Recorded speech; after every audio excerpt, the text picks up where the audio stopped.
ഞാൻ ഇന്ന് നിങ്ങളെ പരിചയപ്പെടുത്തുന്നത് ഇലമുളച്ചി എന്ന ഔഷധ ചെടിയെക്കുറിച്ചാണ്.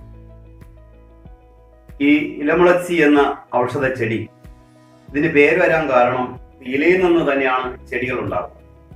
ഇത് പാറയിടങ്ങളിലാണ് കൂടുതൽ കണ്ടുവരാറുള്ളത്. ഇത് വളരെ ഫലവത്തായ ഔഷധ ഗുണമുള്ള ഒരു ചെടിയാണ്.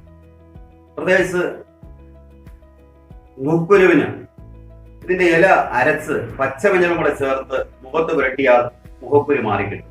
പക്ഷെ പുരുഷന്മാര് അരച്ച് ചേർത്തിടുമ്പോ പച്ചമഞ്ഞൾ ചേർക്കേണ്ടതില്ല.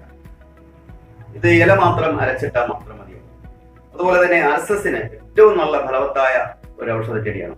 ഇതിന്റെ 3 ഇല എടുത്ത് ചവച്ചരച്ച് അതിന്റെ നീര് കുടിച്ചതിന് ശേഷം പച്ചവെള്ളം കുടിക്കുക. അതുപോലെ തന്നെ ദഹനത്തിന് ഏറ്റവും നല്ല ഔഷധ ഗുണമുള്ള ചെടിയാണ്. 3 ഇല അരച്ച് വെള്ളം ചേർത്ത് കുടിക്കുക. അതുപോലെ തന്നെ വയറുവേദന അഥവാ അപ്പൻഡിക്സ്, ഇതിന് 3 ഇല ജ്യൂസാക്കി 3 ദിവസം കഴിക്കുക, പൂർണ്ണ സൗഖ്യം ലഭിക്കും. അതുപോലെ മുലക്കൺ ക്യാൻസറിന് ഇതിന്റെ ഇല അരച്ച് അതിന്റെ നീര് കുടിക്കുകയും അതിന്റെ വെറും വയറ്റില് 4-6 മാസം വരെ തുടർച്ചയായിട്ട് ഇത് കഴിക്കാവുന്നതാണ്. ഏറ്റവും നല്ല ഒരു ഔഷധ ഗുണമുള്ള ചെടിയാണ് ഇലമുളച്ചി.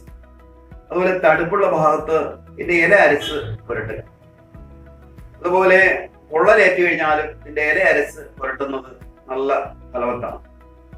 പ്രിയപ്പെട്ടവരെ, ഇത് നിങ്ങൾ വീട്ടിലും ഒന്ന് ചെയ്തു നോക്കുക.